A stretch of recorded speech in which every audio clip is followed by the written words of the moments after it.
Welcome to the Re-Up Men's Podcast with Tim Brown. I'm Brandon Porter. Re-Up is helping men be the man God created them to be. You can learn more about Re-Up at our website, ReUpPodcast.com. Well, Tim, one of the things that my wife hates the most about a fire is the smoke.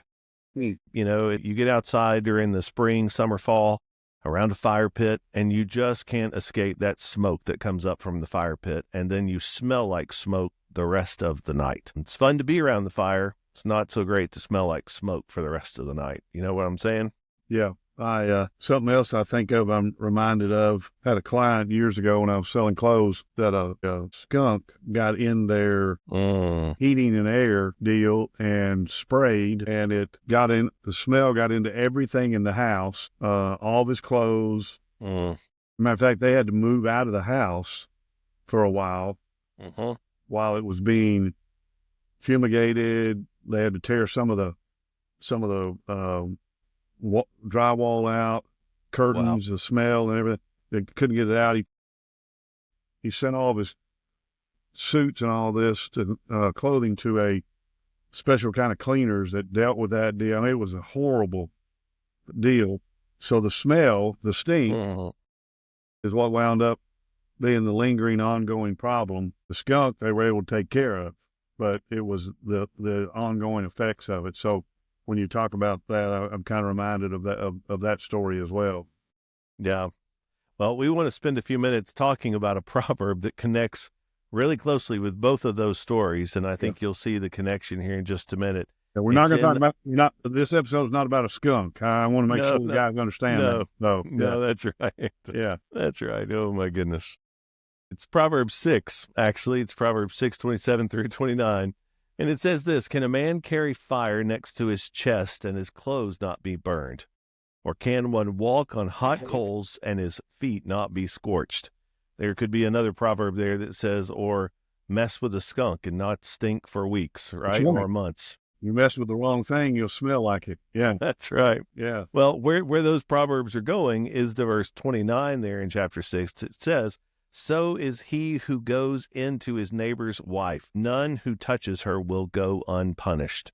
And when I was reading through this proverb recently, that really made me sit up straight in my chair. Yeah. To think that so often we want to play this game where we get our toes as close to the line as we can when it comes to sin. Sometimes we cross the line, but we push those toes up, and then we just think we can back away and have no consequence, no effect on us that's to be lasting. And Tim, this proverb just flies right in the face of that logic. Yeah, I mean, obviously we're headed towards talking about the sexual temptation deal, and you get too close to it, get your toe too close. And I think about being on a river bank, and you keep putting your foot closer and closer. Your footing goes bad, you slip. You didn't intend to go in, but you were so close that you slipped. And you go in, and without intending to. And so, yeah, this is a pretty strong warning here to men when it comes to the sexual temptation. I mean, we think, some of us guys think, I can handle it. I can even kind of get close to it, for lack of a better term, and I'll be fine. That's not the case. Yeah, and I think on one hand there is the temptation to think that you can resist the temptation. That's one part. And then another part is if you cross the line and fall into the temptation, that you can get away with the deception, that you can survive the lie.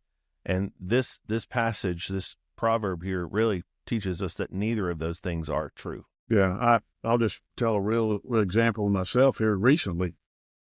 I've had a Twitter account, X or whatever you call it now, and like most people, I'd scroll through it, and it was always, I follow some certain sports deal, or there might be some political thing on there, or an organization, news organization or something. But recently I noticed that as I would scroll, that there were almost, just to say it, X-rated videos popping up on my feed, and I thought, well, that's bizarre. So what's interesting is when you're scrolling, if you stop for like 3 seconds or whatever, the algorithm picks it up and it'll start throwing more of that stuff in your feed. And so it wasn't that I was looking, but I would stop because I was blown away that it was on my Twitter feed. And well, then when I stopped, there'd be more and more and more. And I'm like, okay, after a few days, I finally said, you know what? I know myself and my own power. I'm not going to take the chance. So I just deleted my Twitter account and got rid of it, my X account, because I'm not going to get that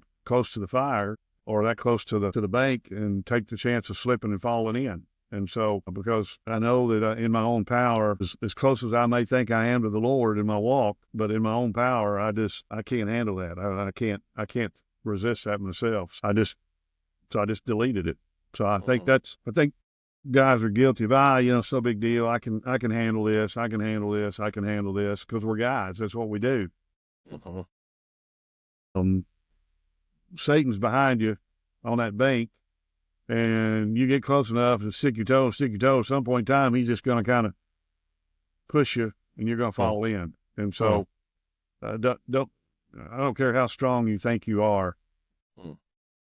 This proverb tells us well enough that you're going to you get close to the fire, you're going to get burned. Yeah. And let's talk about that. That's exactly where I was wanting to go next. When we give into sexual sin, sexual temptation, what is it to get burned? If we've probably both known folks in our lives, in our circle of friends, maybe family members who have been burned before. And so we know the way that affects the skin and scars and shapes that person's life. What is that effect on the person who falls into sexual temptation? Well, I've been using the term here lately when it comes to pornography. And so we'll throw sexual temptation in there with it. I mean, that it's kind of like a tsunami right now. It's such a horrible thing that, if a tsunami hits a coastline, not only does it destroy everything in its path, but after it makes its way through, it changes the topography of everything, the lay of the land. It changes everything. So that's kind of what happens here when we get too close. I mean, your wife finds out by going through the history on your computer, looking for a recipe or something, and she sees that you've been on some sites, sexual sites or whatever, and all of a sudden she's, thinking that you don't think she's attractive anymore, and your eyes are wandering, and you no longer have desire just for her and things. And so, or it's watching, I'm sitting in a vehicle right now. You guys can see I've been traveling since Monday and going to be traveling for another week. And, I'm in a hotel room by myself every night, and she gets your credit card bill a few weeks later and finds out you were watching some kind of X-rated deal in your hotel room, thinking nobody else would find out about it. And all of a sudden it pops up on the credit card bill to charge for it or something. And so there's just so many little things, or that we think are little things, that we can get burned. I mean, we're just, and then at work or whatever, building a friendship with the opposite sex, and saying, well, we just talk. We're really good at talking with each other. We're good at sharing our feelings and all that. Well, again, I use that side of a riverbank. I mean, the more you do that, get your toe closer and closer, Satan's going to come up behind you and push you. The next thing you know, it's turned from an emotional relationship to a physical relationship. And that's the burn. And that's the skunk smell that you can't get. It's not going to go away. I mean, it's there. And it takes it's going to take a lot of work to get that smell to go away. Yeah. Yeah, and there is a warning there that you just can't be near it without that smell, whether it be a skunk or a fire or whatever we want to say. You just can't, you're just not as immune as you think you are. You're not as strong as you think you are to resist that. The temptation is so easily, it so easily snares us. Why do we overestimate our resistance when it comes to temptation of this nature? I think it goes back to, it's crazy, the things we continue to talk about, how they go back to the core things that we're trying to get men to understand with the man journey. I mean, it's first off, the identity piece.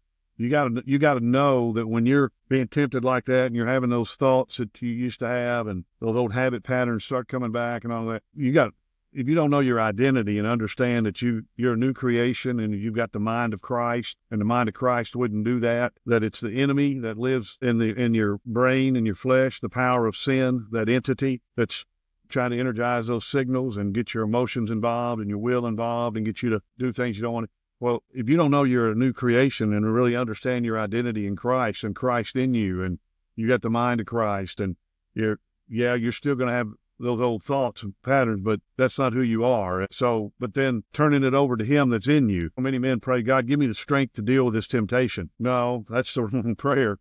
You need to say, God, you that are in me, deal with this temptation. Because it's still me trying to fix it if I'm asking you to give me the strength. And I can't do that. I can't, in my own power, I can't resist that. Paul talks about that over and over in his writings, especially in Romans. And so I think that is so much of everything we struggle with comes back to these three core truths, these three principles of a biblical man, that those are the things we've got to really understand to be able to deal with this tornado or this tsunami of sexual temptation, pornography, whatever we want to call it, that's just coming at us. As a young man said a few years ago, you guys used to have to go find it when you were younger. Now it's chasing us young guys 24/7. It's just coming at us constantly because of technology and so forth. Just like my Twitter account, it's coming at me. It was coming at me nonstop. Yeah. So I knew in my own power, and even asking Him to give me the strength. I've got to go, no, that's not who I am. I got to turn it over to Him. And then what's interesting, if you follow the Romans 6:6, 6:11, 6:12, 6:13, you turn it over to Him that is in you, and then all of a sudden the members of your body react. So what did I do? My fingers hit delete, and I deleted the account, and it's gone. And so, again, all those things I think fit together there.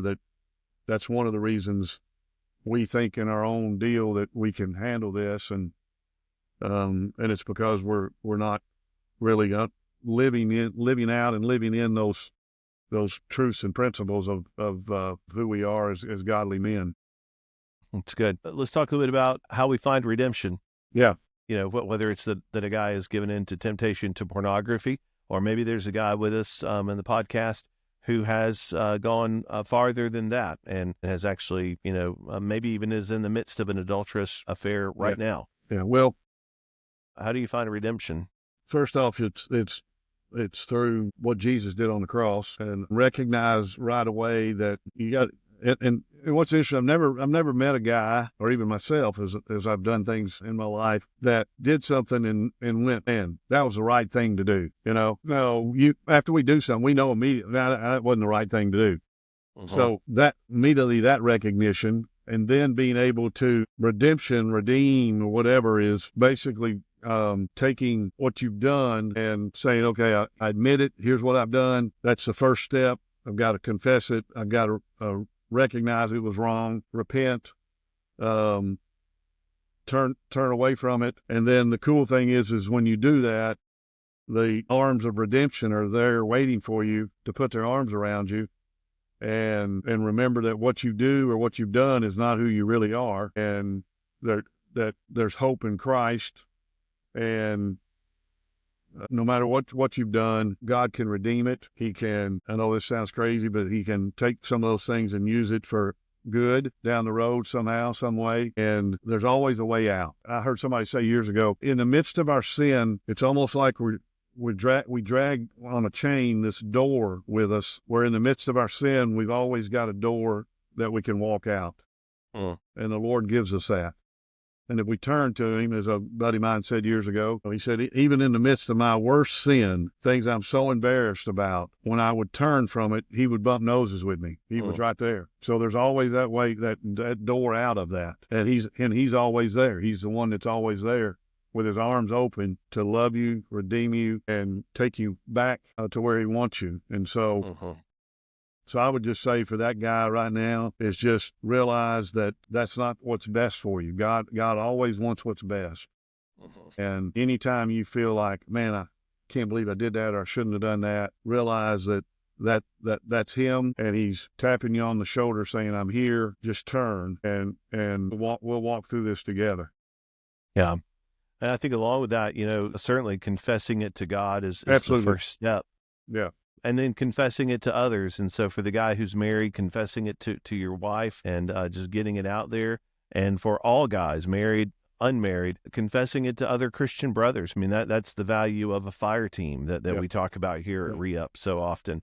And, Yeah. and if you're not in a fire team, just finding that small group. We're not necessarily telling you to go confess it at church on the platform on No, Sunday morning. no. Just a couple of one or two key trusted Christian brothers in Yep. your life, and just confess that and ask them to help you deal with the challenges, with the temptations, and then, deal with the consequences of what's going to come out of you now confessing this and laying it out there in the open.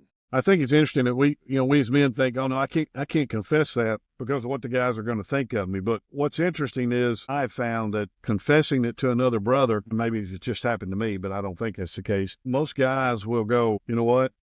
I'm not going to judge you. I understand you're a man just like I am, and that could happen to me anytime, any place, anywhere, and it's okay. And so it just blows my mind how we think immediately of the worst. But some of the best conversations and friendships I've ever built came from saying I was wrong or confessing I did something wrong. And those guys have just been how that started a unbelievable relationship, or even took our relationship to a whole different level. So I think that's just a lie that the enemy sells us, that, oh, if you confess it, I mean, they're not going to think much of you. That's not the case. I mean, I think we've got to get over these lies that the enemy's gotten us to buy hook, line, and sinker, and I think that's one of them. Is I can't admit this to my other friends or whatever. No, I think you'd be amazed, and that's the Lord. I think that's the Lord at work in the midst of that. Yeah, I think the other side of that coin is the lie tries to convince us that we need to keep it secret. The sin that still dwells within us, or the enemy tries to tell us to keep that secret. And it's amazing the freedom that comes.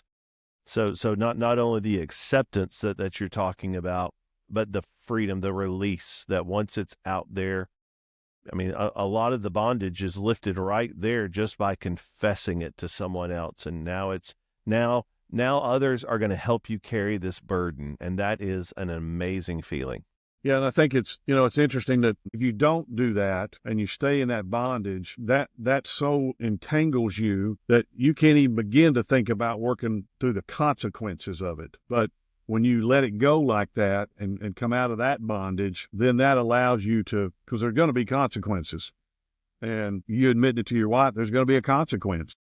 But if you got out of that bondage of confessing it, if you kept it secret, but now you've confessed it, now that opens you up to just deal with now the consequences. But otherwise, you got the bondage going on and trying to cover it, and that causes consequences too. And that's a living hell. I just can't imagine a guy wanting to go through that. So again, confessing it releases you, and then you can deal with the consequences. And then we have no idea what the Lord will do there then when you do that.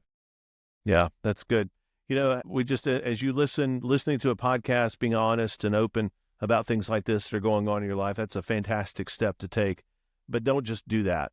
Reach out for some help, and know that we would love to help you at Re-Up if we possibly can. You can go to our website through reuppodcast.com, and not only the resources that are there through Re-Up, but also ways to contact us and folks who would help. And then certainly we would encourage you to find a local Bible-believing church where a pastor can come alongside of you, or maybe there are other Christians, in your family or friends at work. And we just want to encourage you to not just listen to a podcast, but take that next step. Know that we're praying for you and that we want to be a resource to you at all if we can. And so thanks so much for listening to the Re-Up Men's Podcast with Tim Brown. Learn more about this ministry and other resources, not only this topic, but many other topics at our website, reuppodcast.com.